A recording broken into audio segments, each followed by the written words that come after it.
Well, Andrew asked me to do this, and I wondered what I was going to do. I was experimenting and playing around with junk wood. I know none of you guys have junk wood, but you can't throw things away. For example, pieces of cedar. This is from Adirondack chairs that I made. I could use this for some parts of the Adirondack chairs, and I've got lots of these, but I don't throw them away. And there's other wood like this piece right here, which has got a knot in here on this side. It's kind of boogered up on this side, but that's walnut. I don't want to throw it away, but what am I going to do with it? Here's another piece. I have no idea what kind of wood it is, but it's got really, really pretty grain. I don't want to throw it away. So what can I do with a board like this? Well, I think, well, I'll cut it and make some, and I've done this, but cut it and make segmented bowls.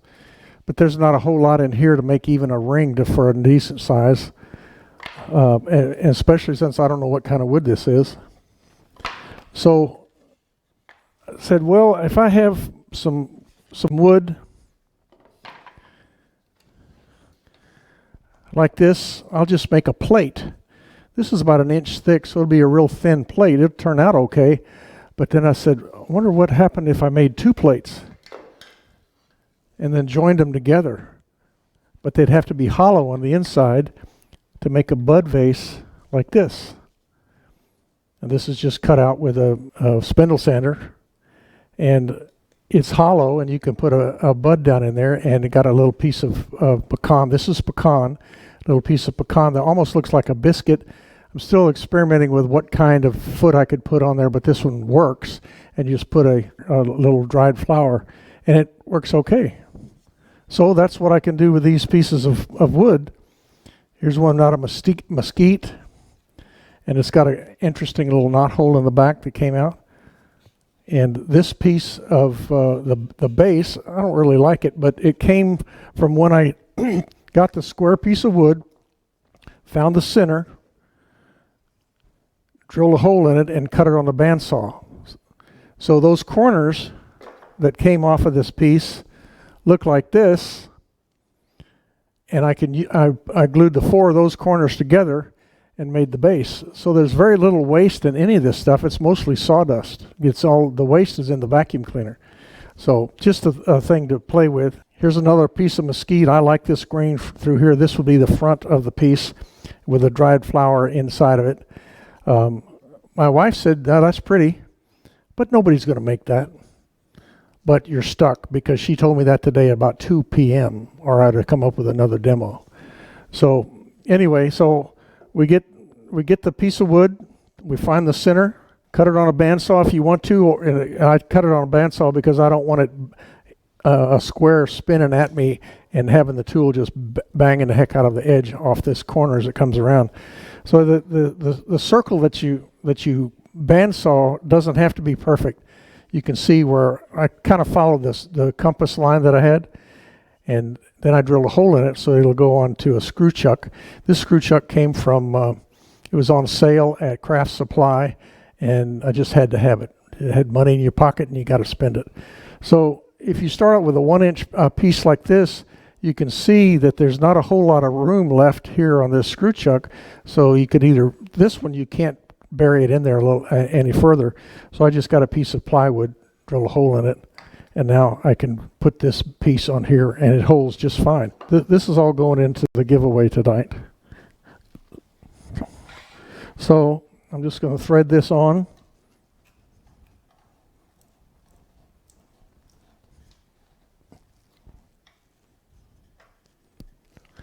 By the way, I don't think there's ever been a piece of sawdust on this lathe yet. So I'll be the first. Here's another one for square blocks for the this maple, hard maple. It'd be real pretty if you make a box out of it like this, or what we're going to do. This will be in the giveaway also. And then another piece, kind of small, that'll work fine. I think that's cherry. Here's another piece of cherry. And this one would be interesting. You could actually hollow this out and make a Christmas ornament out of it. You wouldn't have to put the scallop for the flower, but just cut this in half, hollow it out, glue it back together, and you got a Christmas ornament. that you made. So this will be interesting. I'd like to see these when you, if you win them in the drawing, bring them back and show us what you've done with it. Okay, I've never used this lathe before, so bear with me when I start finding all the knobs. And really all you need is a gouge, but there are other tools that you can use. So right now, I'm just going to bring up the tailstock just for safety. Okay, this will be the outside, so this is the curve on the outside. Now let me put on a face shield because, you know, when you're doing things in front of people, bad things happen.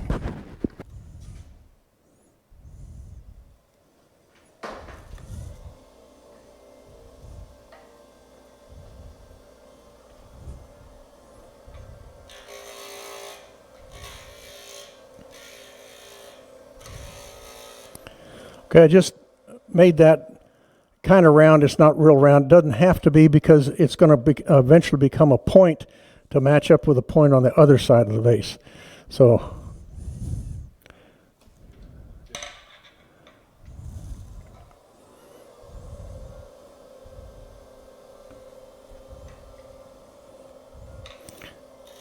and I think this is walnut. And the price of walnut, that's an expensive piece of wood.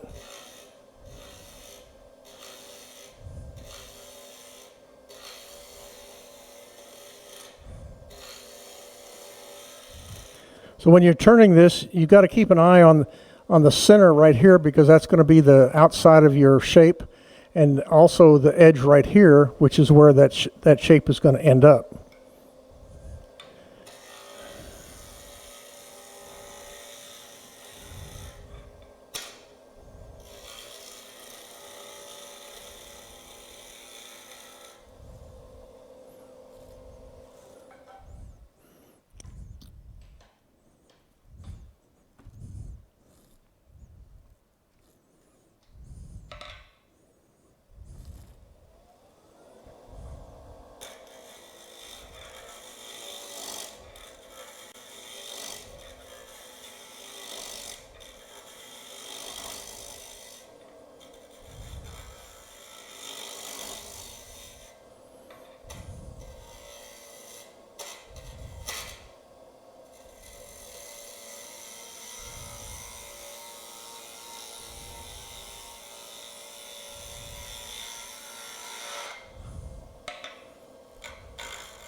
You can use any tool that you're comfortable with.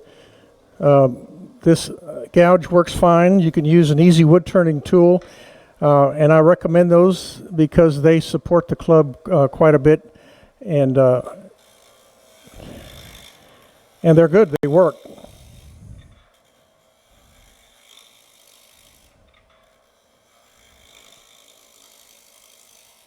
So now I'm just turning so that this curve ends up at this point over here. And notice I didn't plane or any of these sides. They're just rough cut right from the lumber yard.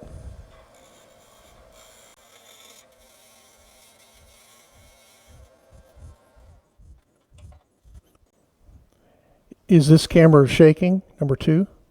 Good.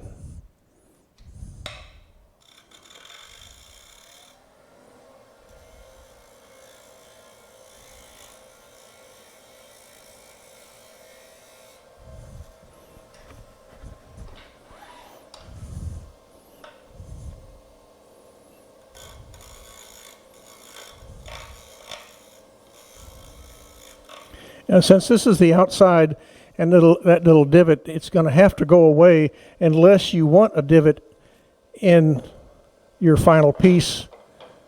And I went too deep on this piece of wood, so I just put a couple of concentric rings around it. So I'm going to try to get rid of this little divot.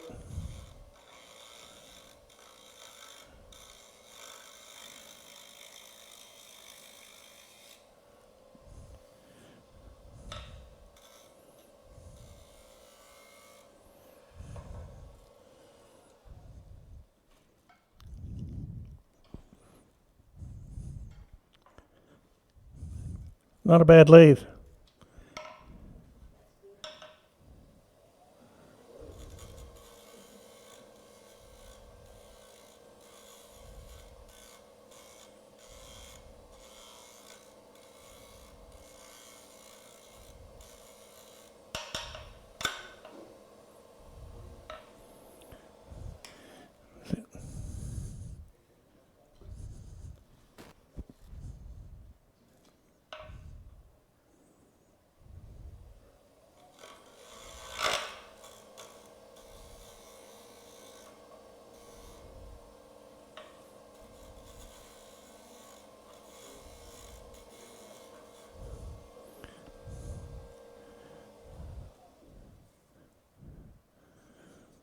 Okay, so that took about 3 or 4 minutes, and I'm going to use the 80 grit gouge. This is actually a 60 grit gouge, and I'm going to shape this. Flexible gouge.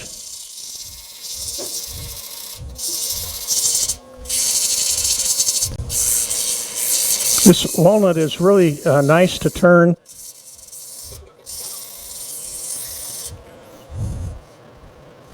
Okay, for tonight, that's good enough, except I've got a little flat spot right here that I'd like to get rid of, and I could actually possibly get rid of that when I join the other piece to it.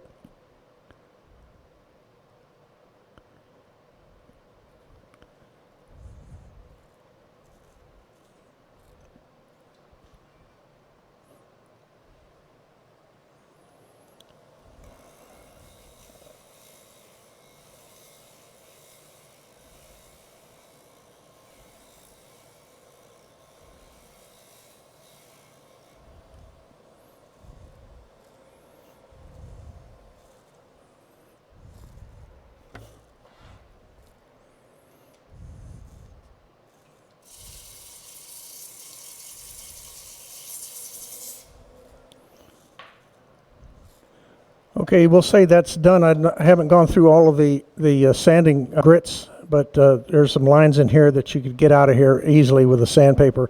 Now we got to turn it around and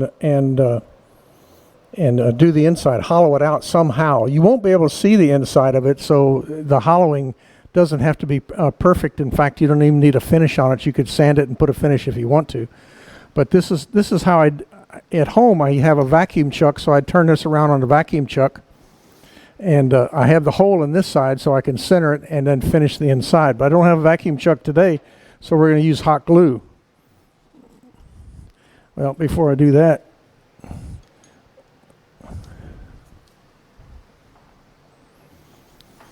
how many of you guys have this? This thing I use all the time. It's worth every penny that you could pay. Okay.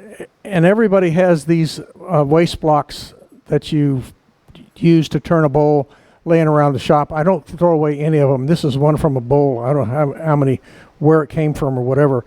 But it's got a tenon right here. I modified this because I had to get the glue gun in.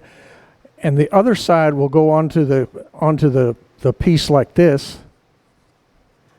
And I've dished this out so that it's more that this edge right here is in contact with the bowl itself with the hot glue.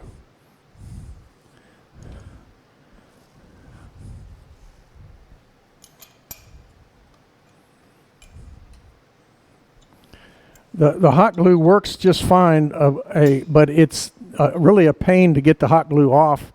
So I'm going to just put about 3, maybe 4 dabs of hot glue on here. Hopefully it'll stay together.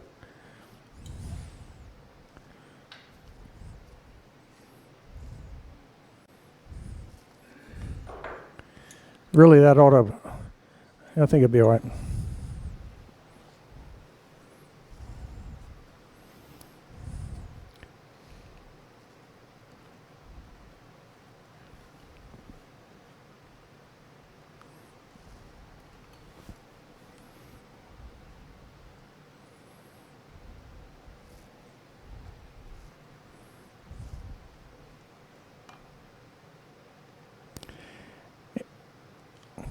and you can use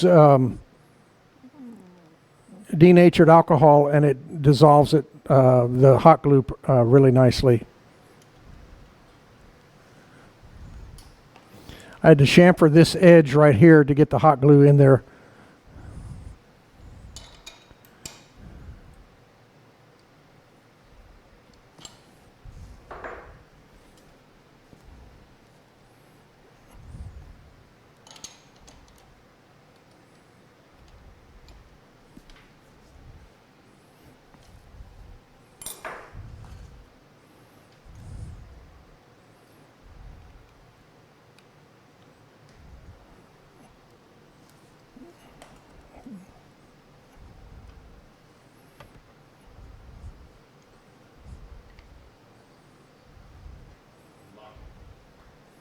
Yeah, I just need to get it up because it was sliding off.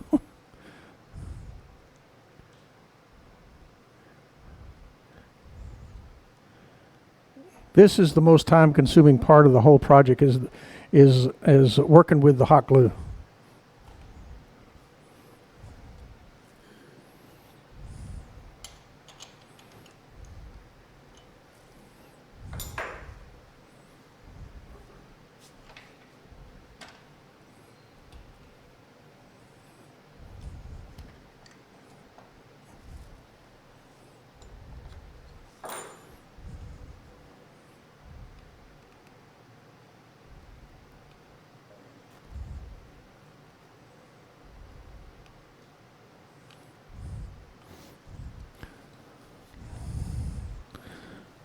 Okay, it'll be a couple of minutes. That hot glue will set up, and we'll just swap the whole thing around and get rid of this. And then you can hollow out the inside. The two pieces, as they go together, there's a rim around each piece where the quarter inch or so or less, eighth of an inch, and that's so that when the two pieces go together, there is a flat spot for the pieces to be glued together. And you put a chuck on one side with one of these face plates and push it together and wait an hour, and it should be okay. I wait overnight because I don't want the thing coming apart. Like, I've already spent, 5 minutes on this? Of course, I got to get the wood. I square it on the table saw because then I can find the center easier and drill the hole. And so that does take a little bit of time, but you could just find the center of any one of those with a compass and cut it on the bandsaw. And cut them both at the same time and then slice it down the middle. Like this piece of wood right here that I'm using, this was a 2-inch piece that I sliced down, made 2 of them. And this I think this is mesquite, is the same thing. You go nice and slow, you could get 2 pieces out of this. There's not a whole lot of turning to do with this because it's so thin, but you can easily do that. And make it light. This piece started out to be about 3/4 of an inch thick, and I cut it down the middle and made 2 pieces.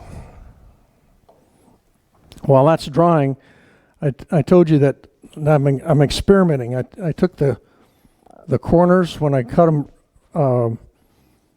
them round.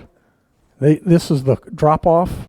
I glued these together. I joined this edge right here. I actually sanded and glued that together, glued the other half together, and came up with a piece like this. And this is all scrap. And I cut this in half on the bandsaw, so I have this half and the other half that's on that bowl. And then somehow fashion a foot out of this. I've come to the conclusion after I did that foot today in preparation that this is too thick. I should have sliced maybe another thickness off. Maybe 2/3 of this would have been better. But I just sanded that end, and then with a piece of sandpaper, I just laid it on here like this, and drew the arc across each side. Cut that on a bandsaw, and then shaped these sides here and fashioned a foot. Try to make it symmetrical, and I just did most of that on a sanding disc. A disc sander, and with your fingers just ever so close to the sanding disc, but it worked just fine. And that's mesquite that came right out of the same bowl as that mesquite right there. And this was, like I say, I think this is too thick. I could have probably cut that another third off of there, and it would have been a little bit nicer foot. But it works. Sometimes these things are so top heavy that I'm going to experiment with, once I've got one of these hollowed out on the inside, add some wood at the base where I'm going to make the base, so there's more wood at the bottom inside that you can't see, and then you can put some screws or something, a dowel in there, because this is kind of flimsy. This was just this flat spot here on the bottom was just done on a disc sander, and it just hold it like that so that it's kind of in line with this. I'm okay with, and my wife is not, I'm okay if the foot is like this and this hole is out to a side. She wanted it straight up and down, and if you were to measure that, I would think it's not exactly right, but you always listen to the wife, right? So hardly anything goes to waste in the piece of wood that's all sawdust. And that's what I did with the feet. And the jury's still out. Here's one right here that is the 4 pieces put together, and just eyeballed them, and I flattened it with a disc sander and glue it on there. I might try to cut this on the bandsaw and cut a third of it off and see if I could use it. But, I like my fingers, so maybe I won't. That's too small. The secret to this block right here is to dish out, the secret to this block right here to the outside of this is this dish out right here. He's got to be dished out a little bit. And this is just I don't even know where this came from. I've got 10 or 20 of these just in a drawer somewhere. So I decided to try them and use them. Yes, sir? Could you mount that foot to a block and turn it down instead of worrying about getting on the bandsaw? Well, you could if you wanted it round. This is oval shaped. Put it flat on there? Yeah. Like that. And then dish out this. Your tool, just make it flat with your tool, but tape it or glue it to a block over there instead of the bandsaw. I thought about that when I was cutting these using double stick tape, but I decided I'll just use my small bandsaw and just go down real slow and, chance it. But yes, you could double stick tape this block and then cut several slices off of it if you have a nice fence like some of us don't. No, I'm talking about using your lathe on that piece in your hand to make it thinner. Sand on sand. Yeah, I can see an advantage in that, because then you could dish out the bottom so that the piece sits on the rim. Yeah. But if I add wood in the base of this bowl down here that you can't see, then I could put some Rebecca DeGroot feet on it and have them splayed out like this, dyed black or something like that. Maybe some walking feet. So.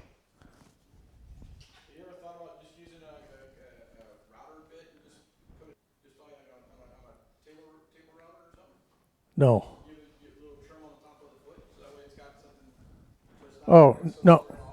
No. Well, I thought about that, but that's too small to put in router table, I think. So if I was going to round over these edges, it would probably just be with a file or the disc sander. For me, okay, that looks okay.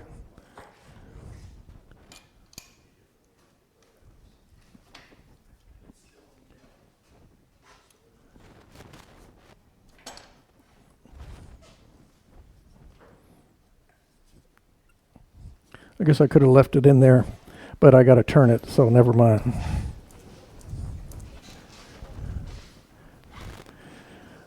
If you don't have a vacuum chuck and you're going to SWAT, I highly recommend you go see the frugal vacuum guy, whatever, and get one, because it'll change the way you turn.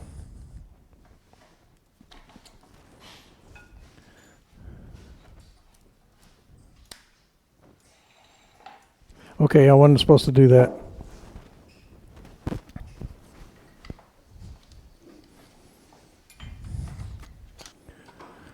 I definitely use two chucks when you're gluing the two pieces together because they line up better that way. And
okay, everything locked.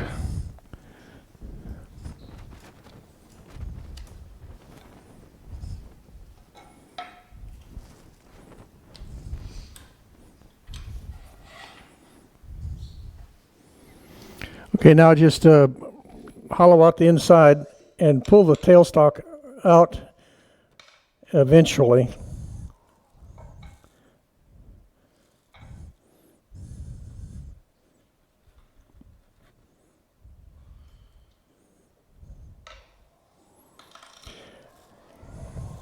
Now,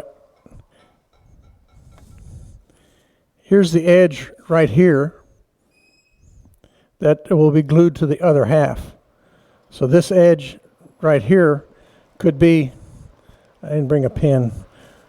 It actually could be this wide if you want, but that will affect what the hole looks like. So make this edge right here just as long enough or wide enough this way to make a good glue joint. But the first thing here is say I'm going to say a quarter inch, roughly a quarter inch. I'm going to make it flat. That's the first thing to do. Anything after that towards the center is just all waste.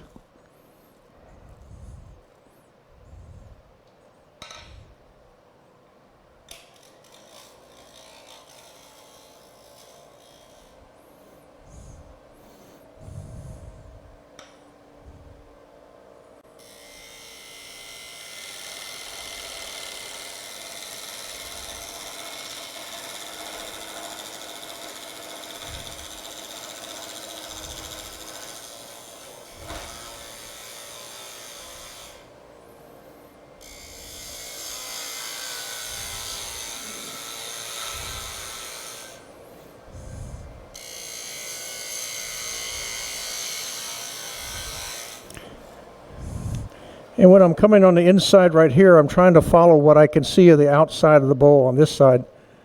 And right now it's a little bit, it's thin enough.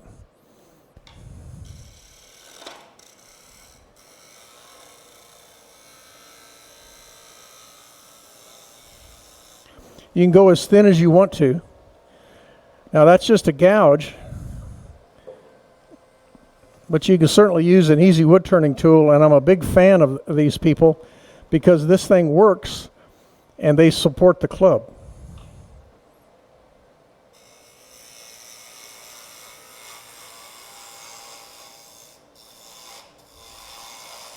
If you don't have easy wood turning tools, I recommend that you get some. Start off with this smaller one. This is called a CI3. It's the smaller tip, and then they go bigger and also square. I have the bigger one and this one, and they just, I use them all the time. This is round, yeah. And good story. This is a Coco Bolo handle. It was given away at the club meeting back years ago. I was president, so back in 2010 or 11. Alan Trout was the vice president. I was going to be out of town, so he ran the meeting. I called him and said, "You're running a meeting, okay? Put in $5 into the kitty. I want to, get into the raffle." I won the raffle, and this was it. Isn't that gorgeous?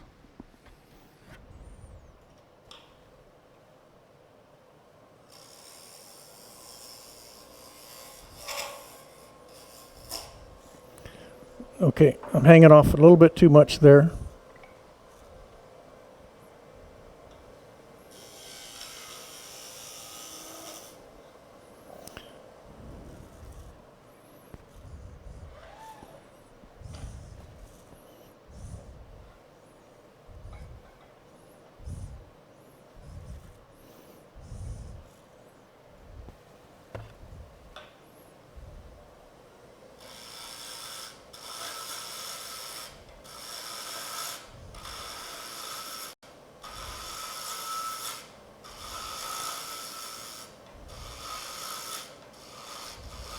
Now that's the bottom of the hole that on the screw chuck.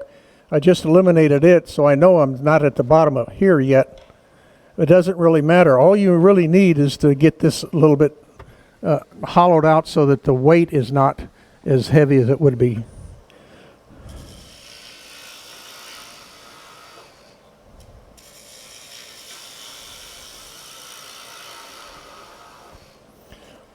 Okay, I'm satisfied with that.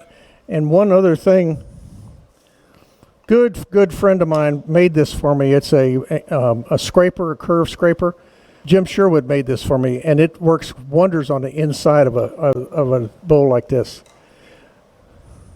He had one. I was out in his shop, and he had one, and I loved it. And I said, "Man, this is fantastic." I couldn't put it down. And the next time I saw him, he made it for me.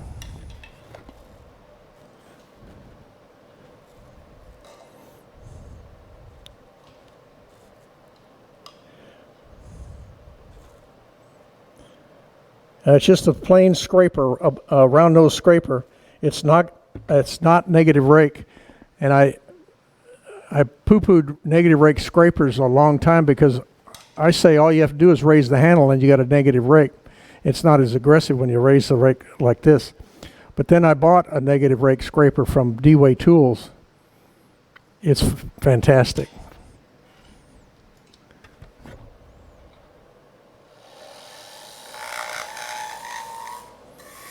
Little bump right there.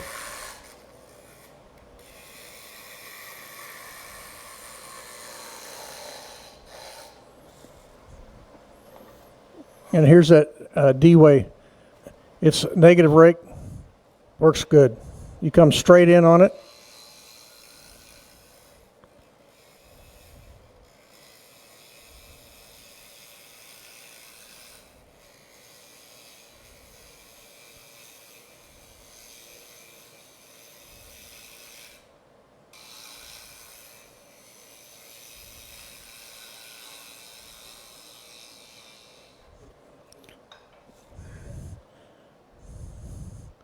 Now, if you want to, you can sand this. You could have a finish on it. This is plenty good right here.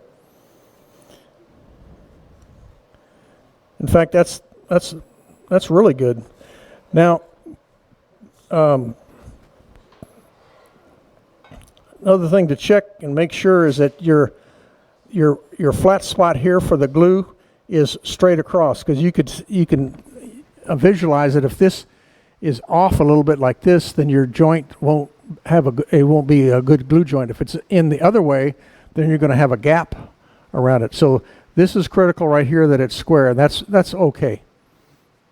And you can also feel it sometimes when I do this with this scraper right here. I'll dish it out, and that's not going to be a good joint.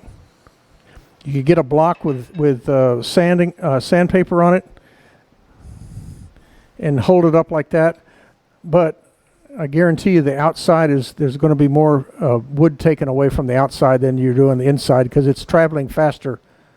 And I've never had any luck at that. I'd rather just use a tool, and that's okay right there. Okay, so this half of the bowl is done, and just have to make another one. another just like it and put it together. That's where you put it in a chuck and bring it up, but turn it around and make the bowl, and then make the size of this second half the same as this one, within a 1/16 of an inch or less, and then hollow this one out and then glue it together, even though it's not exactly the same diameter. Like you see right here, there's a little bit of a difference here. That all can be taken out after the second half is glued on, and you can do that with your 80 grit gouge right there. You can blend both sides, and you blend both sides with a vacuum chuck. You can't really do it with two chucks, because it doesn't turn on this side. So there's a little bit of a bump right there, but I'm not going to worry about it. Now, any questions so far? The critical phase right here is that this is flat in one plane across this way. I did not bring alcohol to take it off, so we're going to just do the other half and see what trouble we can get into making the other half.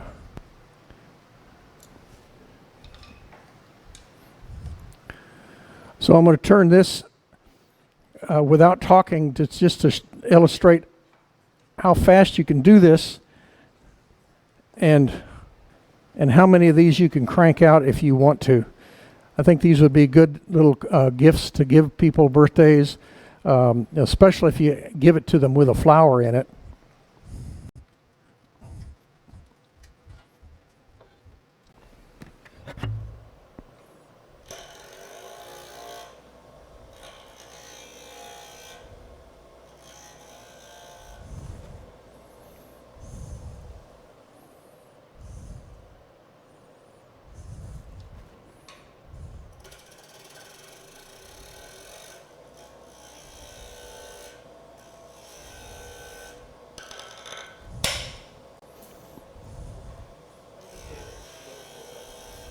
We can edit that out.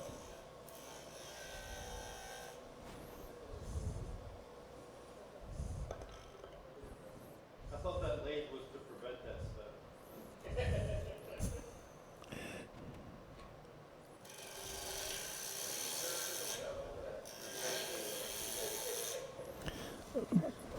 stuff. Powermatic has that built in.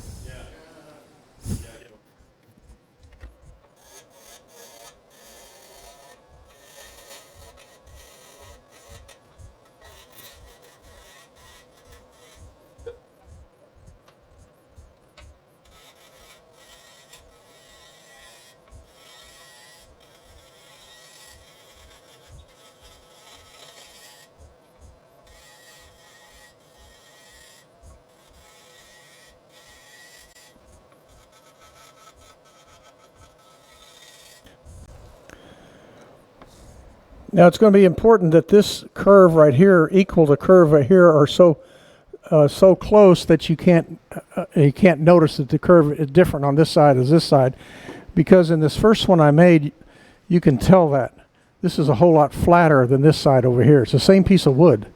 So I did them. Actually, I guess what I should have done is make a template or some kind of a template, and cover it so that I can make this half the same curvature as the other half. The front, yeah. You see right here, it's more flat than this side. It's okay because I meant for this to be the out front anyway. But if someone had it freestanding on the middle of a table, then you probably would tell. You guys would tell that this curve is not the same as this. You can eyeball it or make a template. This one I eyeballed. All of these I eyeballed, but this one turned out pretty good. Robert, could you do all off the insides first, glue it together, and then do your outside so the curvature is balanced? Yes and no. If you had a block that held it in the lathe like this, you could only go down to, you could only make that same curve this distance right here because you've got this block in the way. Now you can make a smaller block. This one's a little bit smaller, so it might work for that.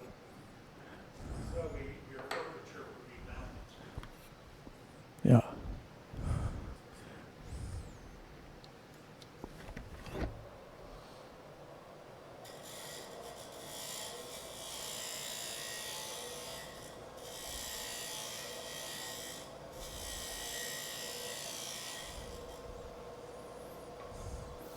I use my favorite tool, which is the Thompson gouge. They're a big supporter of our club.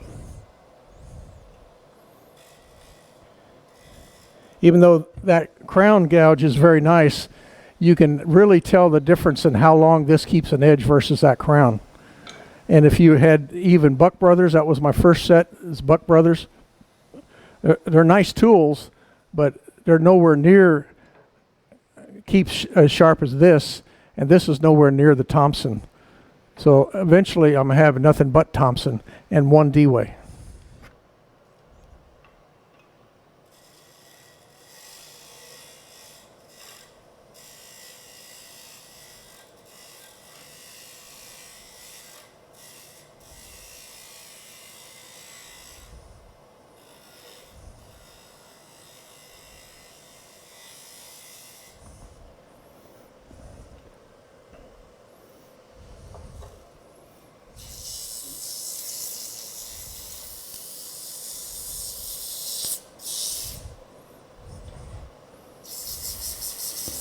I don't think there's going to be time to glue the two together. It's the same. I wanted to show you a finish that I ran across that I really like. It's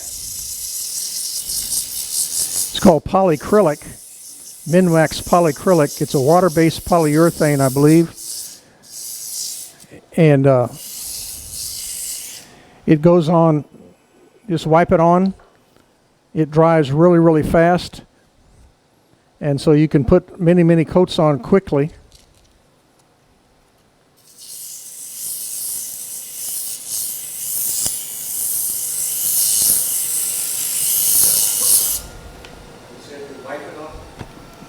Wipe it on, you can spray it on, you can brush it on, but they say on the can, don't shake it up.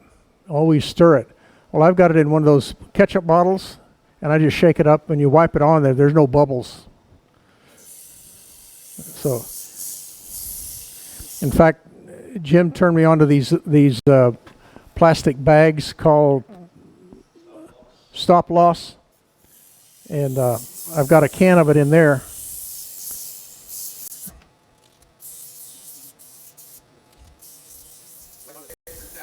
I do it with a paper towel or an old T-shirt.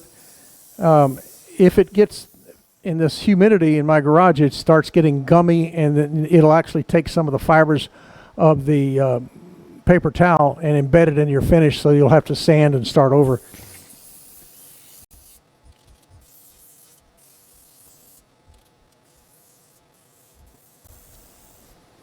That's 400. I'll go to 600.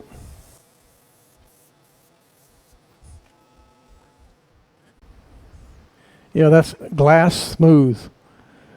Okay.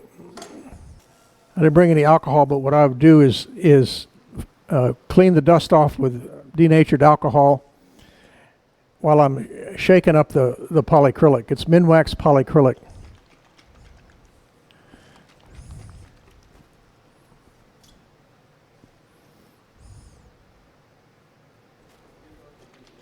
Yeah. Now, one little bowl I did before I came to tonight, I just turned this upside down and just drizzled it on right here as the lathe was turning, and I had my cloth underneath it, and I laid on 8 coats within 4 revolutions.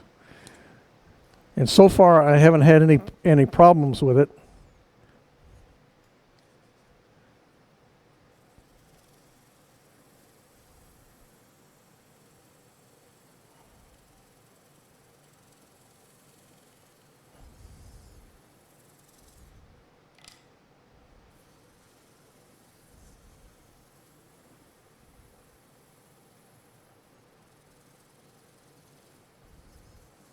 Comes out milky, and it dries crystal clear.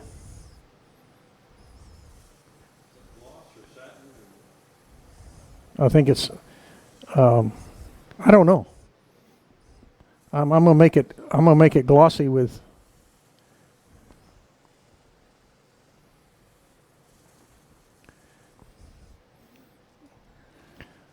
Okay, that's polyacrylic. While it's setting up before the next step, I want to pass this around. This is polyacrylic on this side. This is not. So look at the front.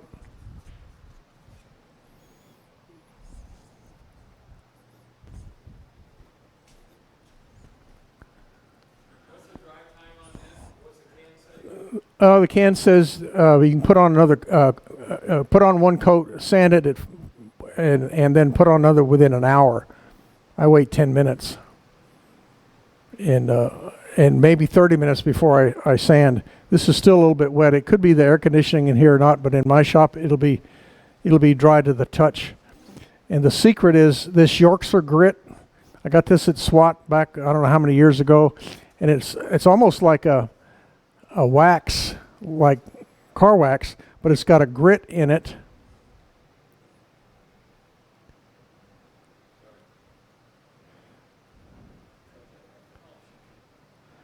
It's got a grit in it that is barely, if at all, noticeable with your fingers. And it does, after 400 grit, sand this to 400 grit, it does make it shine like crazy. And you just use as much of this that you want, depending on how many coats you have on here.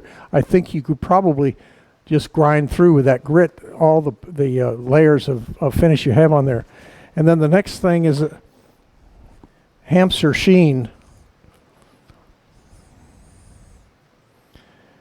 And I got this at SWAT too. This is not cheap, neither is that. You've heard of Axe abrasive paste, and there's a bunch of them out there now. Same stuff, I believe.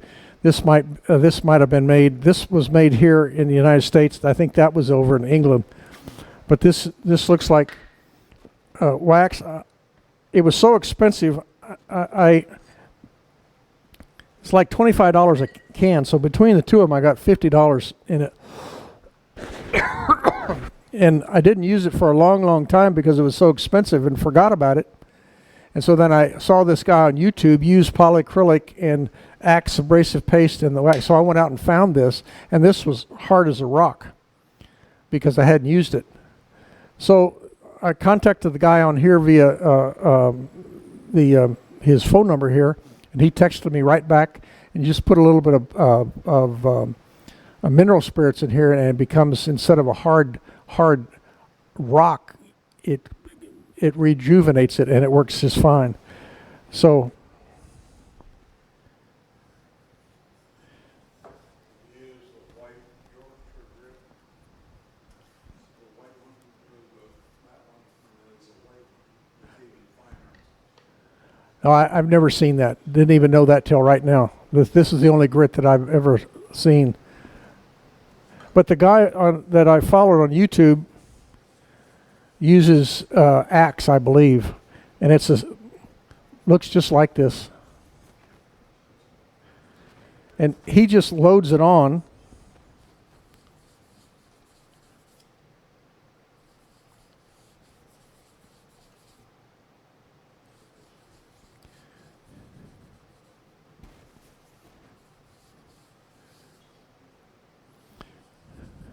And he used like a handful of the stuff. I don't do that.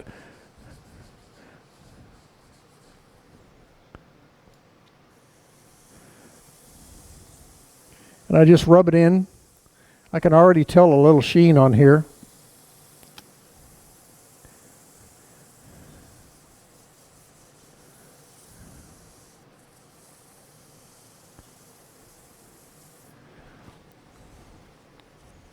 So I go to a drier place on the paper towel, and you're building up a little bit of heat, although I don't think it helps this abrasive paste do anything but maybe dry faster. And so before I put the wax on, I want to make sure this is kind of dry, and it's not.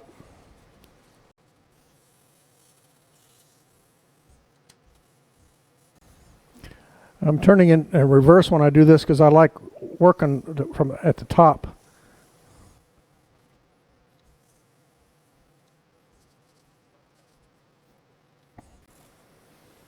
Best paper towels I've ever used. Now this is kind of congealed in this cold temperature, but in my garage it's almost liquid-like. That's the way, I guess, because of age or whatever, and I just stir it with a popsicle stick and get it all back congealed, sort of like food when it separates the oil.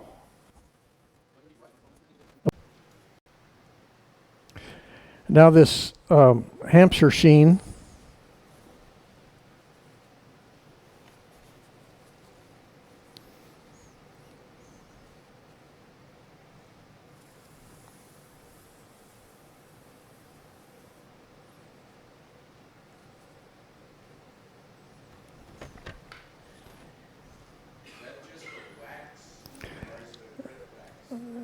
I think it's just wax.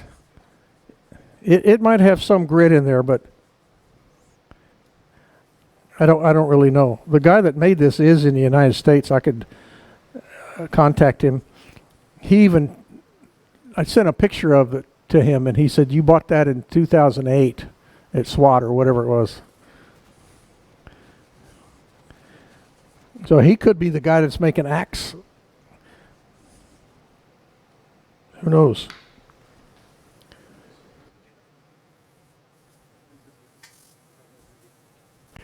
I only have maybe 3 coats of that polyacrylic on it right now, so it might not get as shiny as it could.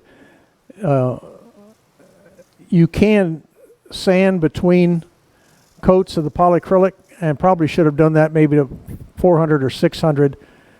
And before I put the wax on, put the wax on, it might have turned out a little bit better. But this is shining up okay, and it's getting hot, so I think that sets the wax as well. There's some marks in here I could have sanded better, but for the demo, I think it's fine. Next month is the demo on sanding, so bring your pillow.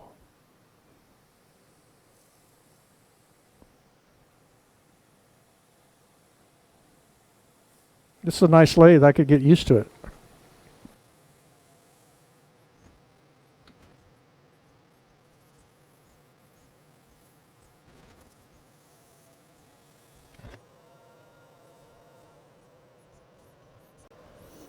It's not as shiny as that mesquite one.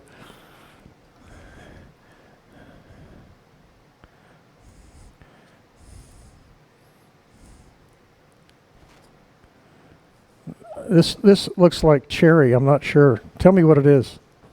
Brownwood. They named the whole city after that. Cherry. So more polyacrylic on there, and maybe sanding between just before you put the Hampshire sheen or Yorkshire grit on there would have made it more like that mesquite one that's going around. And so the only thing we didn't do is hollow the center of that. I can do that at home, which means I'm going to have to sand all that stuff off so the hot glue will stick. And then match the diameter of that one to this one. Since I had the gouge in that one, this is probably going to have to be turned down. But you can put them straight together. And so that one-way scraper does a really good job. So does the one that most of the time is what I use Jim Sherwood's, because it's so versatile. It's small, it's lightweight, and it'll get into corners really well.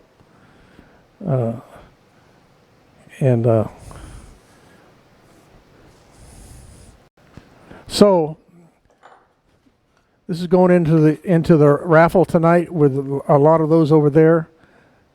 And if you win any one of these, I'd like to see what you do with it. This is cherry also, I believe. This is walnut. This is maple. This ought to be a nice one. Very nice one. The smaller you make it, the more round you could make it more of a ball like for ornament. Especially if somebody gets an ornament this size that you made and it's light as a feather, you can pat yourself on the back. This goes into the raffle tonight also. So, any questions? I highly recommend this abrasive paste and this wax. It works really good. That one side of the mesquite one that I have coming around turned out really, really nice.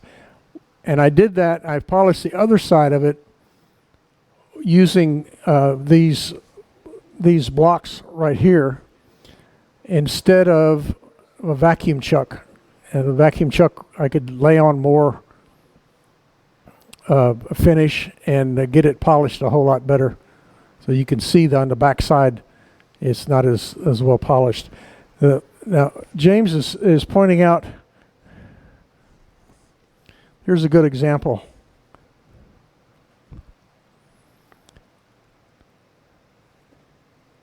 You see this piece right here is a little bit thicker than that piece on that side. So, and also you can see that the glue joint that I made is from here to here. To me, that's a little bit too much. It could be a lot less. So about half that distance, that's what I would aim for next time. So that flat spot right there that I made before the glue was probably a 1/4 inch. It could be less than, it should be less than that. You've got a good enough glue joint. By that time you get them glued together, you've got enough room. And if you want to put some wood down here in the bottom, that's the next thing I want to do is use some of these blanks that I have here and put some of this wood down in the bottom so that I can drill in and put some Rebecca feet on there, Rebecca legs. My wife won't like it, but she says, "Ooh, that's creepy." Yeah, it is. But I like it. So, any questions? How many have a vacuum chuck? If you don't have one, you should consider going to what's his name's booth at SWAT and getting one, because things like this is so much nicer. Because when I made the first one, I had the vacuum chuck, but then I said, well, if I do this demo, we don't have a vacuum chuck. How am I going to hold it? So that's when I came up with these, and they work fine. But you can see that one in the chuck going around. The majority of the back of that is made up by hot glue and this waste block. So the vacuum chuck is the best, easiest way to do it, and you can find a million uses. Any questions? Well, good. That's all I have.